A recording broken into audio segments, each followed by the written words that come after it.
I'm dropping my night vision cameras all around the globe in search of a species new to science. Nobody has ever dropped a night vision camera to the bottom of Indonesia's Black Magic Island, until now. And down there, 700 feet below the surface, I found things that I'm still trying to explain. Camera is rolling, light is tight. Okay, don't drop it. Yep, got it. Whew. 500 feet down, fresh scent doesn't stay unnoticed for long. Small jobfish were the first to arrive, picking at the bait. Nothing unexpected. Beneath them, squat lobsters, essentially small crabs that have been sat on, traversed the sand, investigating the cage and the camera. But then, everything disappeared. Something much bigger had found the bait. However, this shark we've seen before. This is the western spotted gummy shark, so named because of its spotted flanks and gum-like teeth, more similar to the molars in the back of your mouth than the razor-sharp blades you might expect from a shark. But at these depths, the small fish don't just fear sharks. Something else was down there, hanging back at the edge of the infrared beam. But then, it ventured closer. This is an almacojack, a fast and powerful open water predator, nature's torpedo, but this one was behaving strangely. These fish never come close, and this one came in not once, but twice, investigating the bait with its mouth. Infrared light is invisible to the human eye, and to most marine life. Might infrared make those that normally keep their distance become bolder? Well, despite the encouraging signs from the almacojack, what showed up next threw a little bit of doubt on this claim. This is a blunt-nosed six-gill shark, a species so ancient it was swimming these depths before some dinosaurs existed. Enormous, but cautious. So, does infrared unlock new encounters? Well, I wasn't quite sure just yet, but we were just getting started. Now, I hoped that the next spot would reveal some more answers, but getting a camera down there was, definitely not easy. Okay, so we're going to try probably our hardest drop ever, and something that's never been done before, but something that I've wanted to do for years, which is to drop one right here, which is Nusa Penida's Chennegan Wall. Now this place is famous for incredibly strong currents, up to 8 knots, so yeah, wish us luck. Okay, in she goes, all good, Mark? In she goes, in she goes. Okay, let go. Chennegan Wall is a near vertical drop that falls into a deep but narrow channel. Currents here can reach speeds twice as fast as you can walk, and strong enough to not only pull a diver down, but hold them there. Nobody has ever attempted to drop a camera here before. The first observation was this habitat was very different. Barren, rubble-covered plateaus had become steep, rocky slopes, covered in crevices. These habitats are the domain of the moray eels, and, as ever, they wasted no time. Whilst many groups of fish are approached with caution, morays, led by their noses, are rarely deterred, employing their usual snake-like tactics, balling up around the bait like a python coils around its prey, using their entire body to create leverage and tear off large chunks fast. Down here, speed and aggression are vital for survival, although some are a little more into it than others. Given the cloud of blood and guts, identifying this eel was a little difficult. But could the enormous cloud of scent this eel had created encourage other predators to investigate? Possibly, but as we watched the footage back, things were a little quiet. Small jobfish picked at what was left, but nothing bigger came in. And looking at the habitat, could the harshness of this environment, with its strong currents, steep walls and lack of places to hide, dissuade larger predators from patrolling here?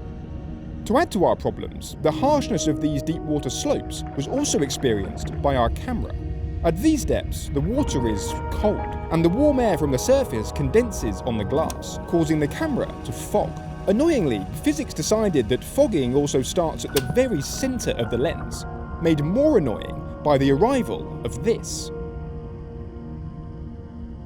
This is an Indonesian wobbegong, a carpet shark, so named because of its mottled rug-like skin that blends in so well, divers regularly swim past them without ever knowing they're there. These ambush predators have solved the current problem by being flat and simply not moving. They don't fight the current, they use it to their advantage. These reefs are tough places to survive, and when the ocean floor can literally swallow you whole, many creatures are always on their fin tips.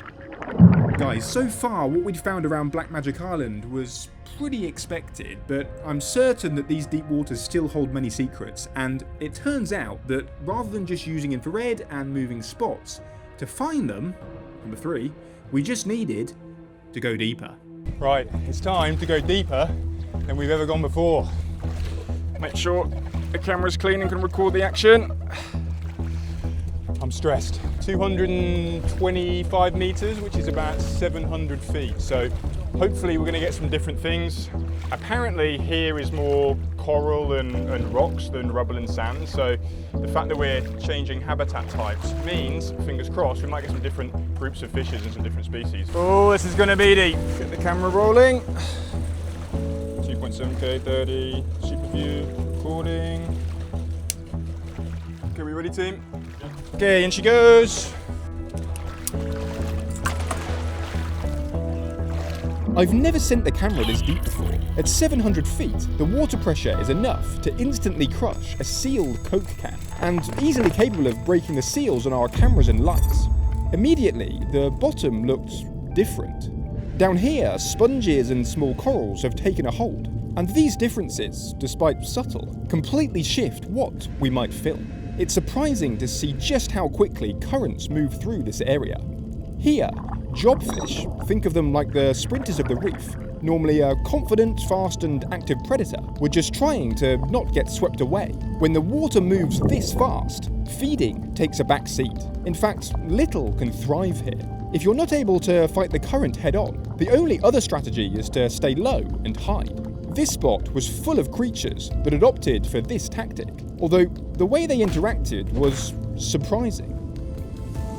This is a haim. These small fish, barely the size of your hand, had made themselves completely at home in currents so strong they'd exhaust an Olympic swimmer in seconds.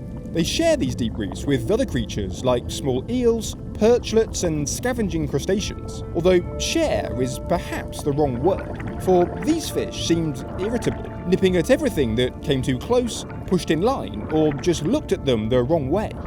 Interestingly, many deeper water species don't seem to compete in the same way as their shallower water counterparts, perhaps as a strategy to conserve energy, but these haim don't seem to feel the same way. However, out of nowhere, the current died.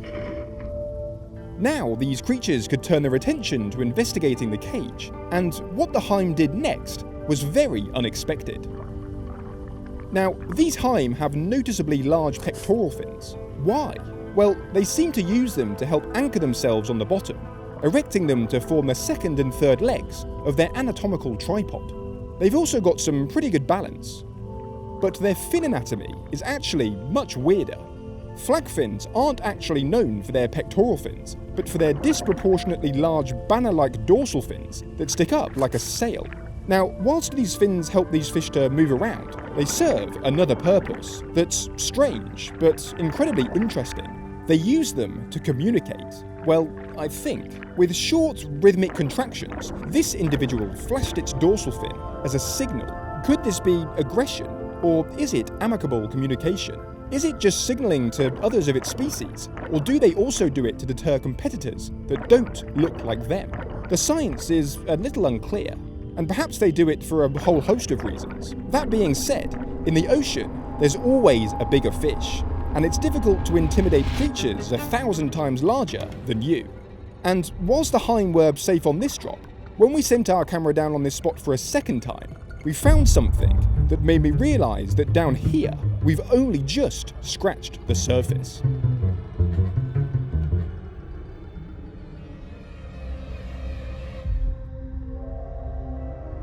At first glance, I thought this was another western spotted gummy shark that regularly appears on camera. It's the same size as about 1 meter long, a similar shape, and a hound shark.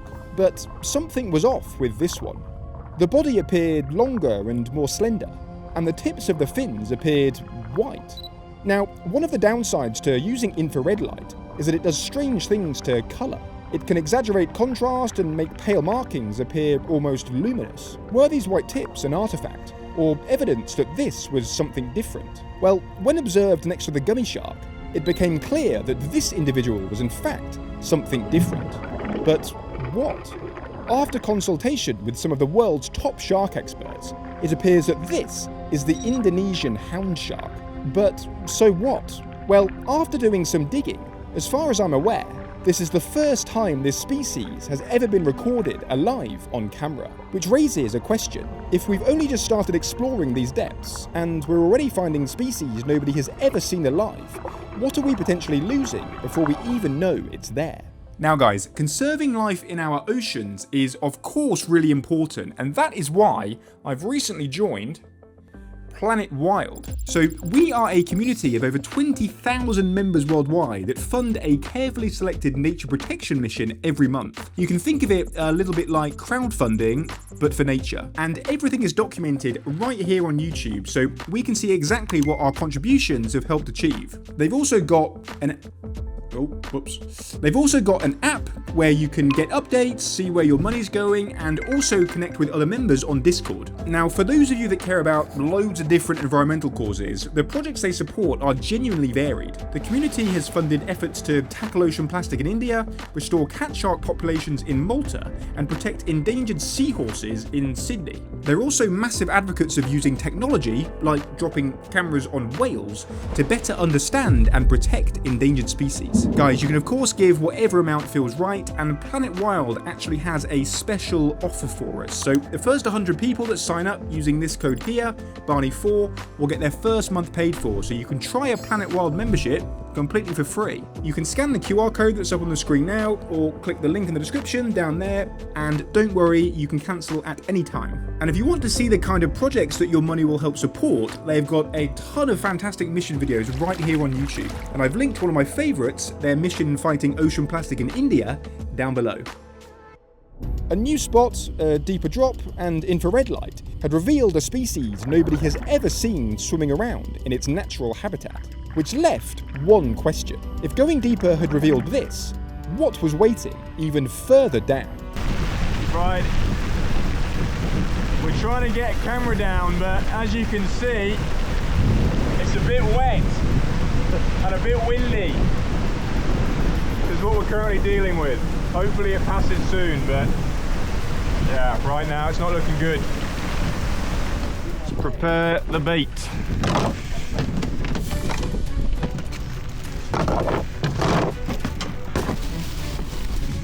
Oh dear.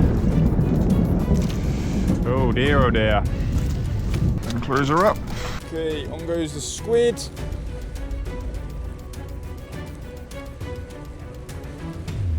This was yet another depth record. First we dropped to 500 feet, then 700 feet, but on this drop, the camera sat nearly 800 feet below the surface. We are officially in the twilight zone, a depth where, even in the middle of the day, it's essentially pitch black. This is a boundary many large deep water predators traverse. These are spur dogs, small sharks with venom-tipped fins on their backs that are remarkably confident around the rig. However, exactly which species of spur dog these are is a little difficult to say. The western hyphen spur dogs are easy to identify due to their, well, high fins. It's possible that some of these are different species, perhaps the Edmund spur dog, named by Dr. Edmund, or the Philippine spur dog, named because, well, scientists found it in the Philippines. But many of the 30 spur dog species look almost identical. What I can say for certain, though, is these sharks were everywhere, and they were hungry. But these small venomous sharks weren't alone, although watching these different species side by side revealed something very interesting about how each is adapted to survive in the depths. For example, look what happens when this gummy shark approaches the cage. Firstly, it digs, revealing where it typically finds its food. But if you look a little closer, you'll notice this.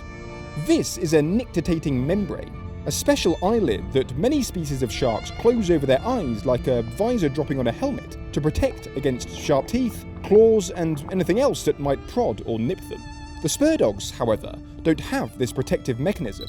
This not only suggests that most of what they eat perhaps doesn't fight back, but also that their eyes are probably not a tool they rely on too often.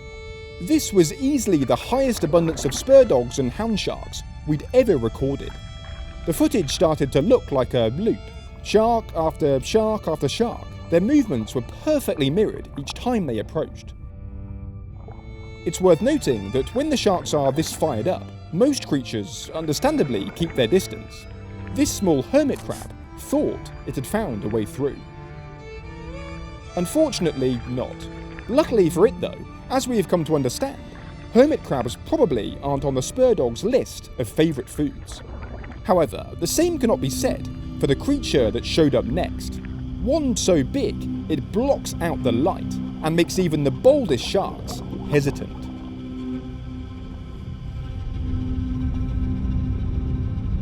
At first, it kept its distance, but then it ventured closer. But what is it? Well, if we freeze the frame right here, we get some clues. This ray is a male, based on the presence of claspers, male rays' reproductive appendages. It also has venomous spines, but its most interesting feature is its tail or caudal fin, that looks like a feather. Not the broad whip-like tail you might normally associate with stingrays. This shape is unique to a group of stingrays called stingrays, and this is the biggest of them all, the giant stingray. This male is not only enormous, as long as I am tall, but strong and determined, and it soon got to work. Check out the muscles in that head. Its power is extraordinary, with jaws designed for crushing hard-shelled prey on the seabed, now being brought to bear on our bait cage. Needless to say, the sharks were happy watching from a distance. Whilst I have recorded this species before, I've never recorded it behaving like this. So persistent and confident around the rig. Could the infrared light be making the difference? Now, if you zoom in a little, you might notice something catching a ride. These small crustaceans are parasitic isopods that latch down onto the skin of large marine animals, eating their tissues and also any scraps stirred up off the bottom.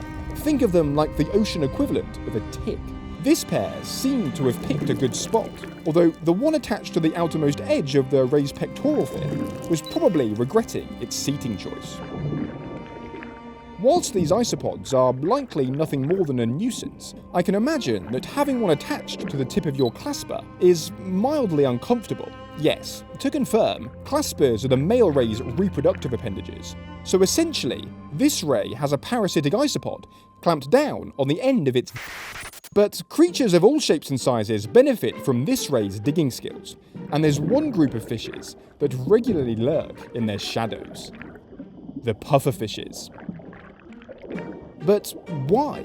Well, if you've ever seen a pufferfish smile, that wide, almost human-looking grin, those are the teeth. Flat, fused plates, strong enough to crack open a crab like a nut. Many crackable creatures live under the sand, where the ray loves to dig. So by sticking close, the puffers are hopeful that a stray crab or shrimp might evade the stingaree and end up in their mouth instead.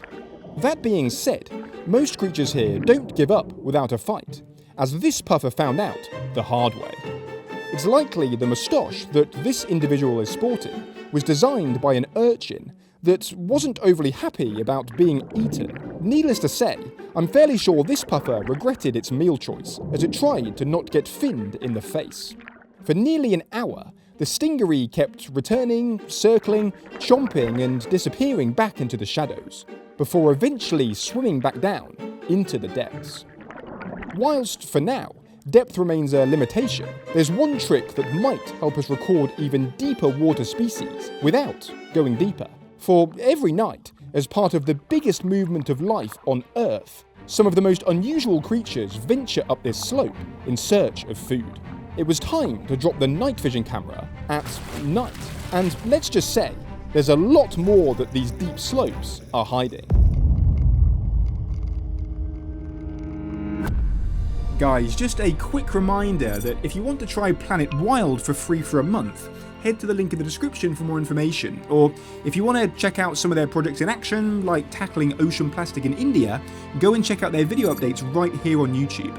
But for now, the mission to find a species new to science continues. If you're new here, make sure to hit that subscribe button, or check out my Patreon for more content. And if you want to see what else we've recorded in the deep, I am 100% sure you will love this video.